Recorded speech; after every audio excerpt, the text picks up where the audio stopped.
Hi hello కొలుగురి 24/7 news ఛానల్కు స్వాగతం. ఇవాళ చాలా చారిత్రాత్మకమైన రోజుగా మనం చెప్పాలి. ఎందుకు అంటే 5 రాష్ట్రాల ఫలితాలు వెలువడిన రోజు. 5 రాష్ట్రాల్లో కూడా అనూహ్యమైన ఫలితాలు వెలువడ్డాయి. ప్రత్యేకించి వెస్ట్ బెంగాల్, తమిళనాడు ఈ 2 రాష్ట్రాల్లో అయితే అసలు అటు బీజేపీ ఇటు టీవీకే అధినేత విజయ్ సంబరాలు విజయోత్సవాలు జరుపుకుంటూ ఉన్నారు. తమిళనాడు విషయానికి వస్తే విజయ్ ఒక సినిమా నటుడిగా తన ప్రస్థానం ప్రారంభించి సినీ హీరోగా అంచెలంచెలుగా ఎదిగి ఎందరో అభిమానులను సంపాదించుకొని తెరపైన వీర విహారం చేసిన ఒక విధ్వంస హీరోగా నిలిచినటువంటి విజయ్ ఇప్పుడు రాజకీయాల్లో కూడా అంతే అద్భుతమైన పనితీరును ప్రదర్శించారు. పార్టీ పెట్టిన తొలిసారే పార్టీని అధికారం అంచుల దాకా తీసుకెళ్లారు. రేపో మాపో తమిళనాడు ముఖ్యమంత్రి కాబోతున్నారు. ఈ సందర్భంగా మనం మరో 2 హీరోల గురించి కూడా తలుచుకోవాల్సి ఉంటుంది. వాళ్ళు కూడా ఇలాగే సినీ ప్రయాణం చేసి ఆ తర్వాత రాజకీయ అరంగేట్రం చేసి ముఖ్యమంత్రులుగా రాజ్యాలను ఏలి రాష్ట్రాలను ఏలి ప్రజల మనసులు దోచుకుని సంక్షేమ పథకాలు ఎన్నో ప్రవేశపెట్టి ఇప్పటికీ కూడా ప్రజల మనసులో చిరస్మరణీయులుగా ఉన్నారు. మొదటిది ఎంజీ రామచంద్రన్. ఇతను ఏఐడిఎంకే పార్టీని స్థాపించారు. 1972లో స్థాపించారు. అయితే 1977లో అధికారంలోకి వచ్చారు. అంటే దాదాపు 5 ఏళ్ల పాటు అతను అధికారం కోసం పోరాడవలసి వచ్చింది. డిఎంకే నుంచి బయటికి వచ్చి సొంత పార్టీతో భారీ విజయం సాధించారు ఎంజీ రామచంద్రన్. అయితే ఇక్కడ ఒక విశేషం ఉంది.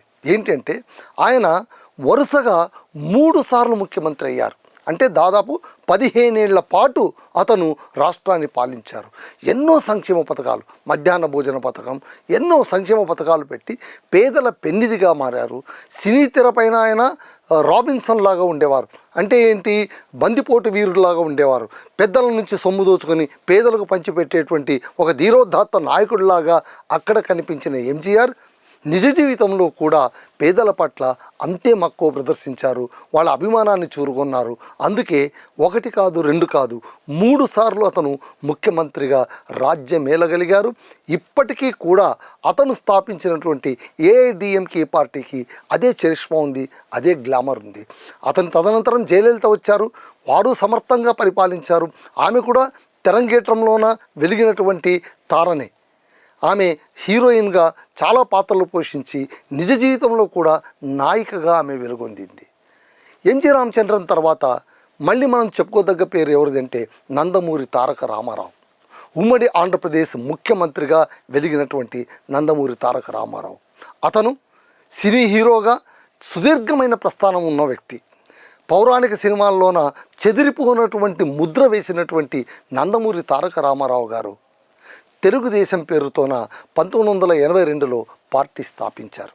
ఈ పార్టీ స్థాపనే చారిత్రకమైనటువంటి సందర్భంగా మనం చెప్పాలి. అప్పటిదాకా కాంగ్రెస్ పాలనతో విసిగి వేసారిపోయినటువంటి తెలుగు ప్రజలను ఊరడించడానికి నేనున్నాను మీకు దిక్కుగా అంటూ వచ్చారు నందమూరి తారక రామారావు గారు. అప్పటిదాకా సీల్డ్ కవర్ సీఎంలుగా ఉన్నటువంటి ఈ రాష్ట్రానికి తొలిసారిగా స్వయం ప్రతిపత్తి కలిగినటువంటి చేతనత్వం కలిగినటువంటి చేతనైనటువంటి ముఖ్యమంత్రిగా ఎన్టీ రామారావు గారు 2 రూపాయల కిలో బియ్యం, సంక్షేమ పథకాలు, ఎన్నో బడుగు బలహీన వర్గాల వారికి ఆయన కల్పించినటువంటి సంక్షేమ పథకాలు బహుశా ఇంకెవ్వరూ కల్పించలేదని చెప్పొచ్చు. అంత అద్భుతంగా ఆయన పాలన నిర్వహించారు. కేవలం 9 నెలల సమయంలోనే, అంటే 1983లో ఆయన అధికారంలోకి వచ్చేశారు. అంటే పార్టీ పెట్టారు, 9 నెలల వ్యవహారంలోనే అతను అధికారం కూడా చేజిక్కించుకోగలిగారు. అత్యంత వేగంగా అధికారంలో వచ్చిన నాయకుల్లోన నందమూరి తారక రామారావు గారిని మనం ఖచ్చితంగా గుర్తుంచుకోవాలి. తెలుగువారి ఆత్మగౌరవ నినాదంతో గల్లీకి ఢిల్లీకి మధ్య పోరాటం అని ప్రకటించినటువంటి ఎన్టీఆర్ గారు ముఖ్యమంత్రిగా తెలుగు ప్రజల గుండెల్లో చిరస్థాయిగా ఇప్పటికీ నిలబడి ఉన్నారు. అతను ప్రారంభించిన తెలుగుదేశం అద్భుతమైన రాజకీయ ప్రస్థానం కొనసాగిస్తూ ఎన్నోసార్లు విజయాలు సాధించింది. ఇప్పుడు కూడా నవ్యాంధ్రప్రదేశ్లోన కూటమి ప్రభుత్వంలో భాగంగా తెలుగుదేశం అధినేత నారా చంద్రబాబు నాయుడు గారు ముఖ్యమంత్రిగా పదవి బాధ్యతలు నిర్వర్తిస్తూ ఉన్నారు. సో కాంగ్రెస్ను గట్టిగా ఓడించిన చరిత్ర సృష్టించిన వ్యక్తిగా మనం ఎన్టీఆర్ను గుర్తుంచుకోవాలి. పలు సంస్కరణలు, సంక్షేమ కార్యక్రమాలు అమలు చేశారు. ఇప్పుడు మనం తాజాగా విజయ్ గురించి మాట్లాడుకోవాలి. దళపతి విజయ్ ఇతను ఎన్నో సినిమాల్లోన అద్భుతమైనటువంటి హీరో రోల్ పోషించారు. ఇతను టీవీకే పార్టీని స్థాపించినప్పుడు అందరూ కూడా నవ్వుకున్నారు. సినీ హీరోకి ఏం తెలుస్తుంది అని అనుకున్నారు. అందరిలాగానే ఇతను కూడా ఏదో చిన్న ప్రయత్నం చేస్తున్నారు అంటే అని అనుకున్నారు. కానీ విజయ్ చరిత్రను తిరగరాయబోతున్నారు. ఇప్పటికే ఫలితాలు దాదాపు ఖరారైపోయాయి. టీవీకే అద్భుతమైనటువంటి 105, 104 స్థానాలతోనూ అది చాలా సుస్థిరమైనటువంటి గెలుపు దిశలో నిలబడి ఉంది. విజయ్ తండ్రి ఒక ప్రకటన కూడా చేశారు. కాంగ్రెస్ వారి సహాయం అర్థిస్తాము ప్రభుత్వం ఏర్పాటు చేయడానికి అని. ఇది ఒక కొత్త మూవ్గా మనం చెప్పొచ్చు. సో ఈరోజు రేపు ఖచ్చితంగా విజయ్ ముఖ్యమంత్రి కాబోతూ ఉన్నారు. 2026 ఎన్నికల్లోన ఘన విజయం సాధించిన మరో హీరోగా మనం విజయ్ని గుర్తించవచ్చు. ఇతనికి భారీ ఫ్యాన్స్ ఫాలోయింగ్ ఉంది. రాజకీయాల్లో కొత్త అయినా కూడా తెరపైన చాలా పాత. ఇతని సినిమా డైలాగులు తూటల్లా పెరుగుతుంటాయి. ఈసారి కూడా ఎన్నికల ప్రచారంలోన చాలా విజయ్ డైలాగులు పేలాయి.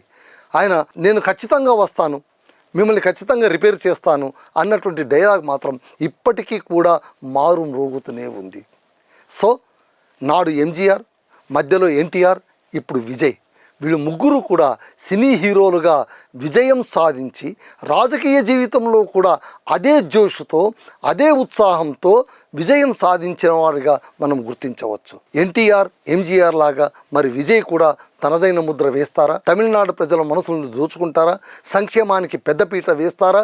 లేదా రాజకీయ ఉచ్చులో పడిపోయి కేవలం పదవి కాపాడుకోవడం కోసమే కాలయాపన చేస్తారా అనేది భవిష్యత్తు నిర్ణయించవలసినటువంటి అంశం. సో ఇదండి ఈ ముగ్గురు మునగాళ్ళ కథ. Hi friends, thank you for watching this video. ఈ వీడియో కనుక మీకు నచ్చినట్లయితే దయచేసి లైక్ చేయండి, షేర్ చేయండి. ముఖ్యంగా మా ఛానల్ 24/7 న్యూస్ టీవీని సబ్స్క్రైబ్ చేసుకోండి. ఆ తర్వాత మీ విలువైన అభిప్రాయాల్ని, మార్పులు, చేర్పులు, కావాల్సిన వీడియో ఏమన్నా ఉంటే మన వీడియో కింద కామెంట్ సెక్షన్లో కామెంట్ రూపంలో తెలియజేయండి. నమస్కారం, సాయిదంచిక మాట్లాడుతున్నాను. ప్లీజ్ సబ్స్క్రైబ్, షేర్, లైక్ చేయండి 24/7 టీవీ ఛానల్. హాయ్ నమస్తే, నేను మీ Sonia Akula. Please subscribe to 24/7 news TV. Hi అండి, అందరికీ నమస్తే. నేను Mankota Prasad. Please do subscribe 24/7 news TV. Political, entertainment and infotainment updates కోసం like, share, subscribe 24/7 news TV. Hi friends, thank you for watching this video. ఈ video కనుక మీకు నచ్చినట్లయితే దయచేసి లైక్ చేయండి, షేర్ చేయండి. ముఖ్యంగా మా ఛానల్ 24/7 న్యూస్ టీవీని సబ్స్క్రైబ్ చేసుకోండి.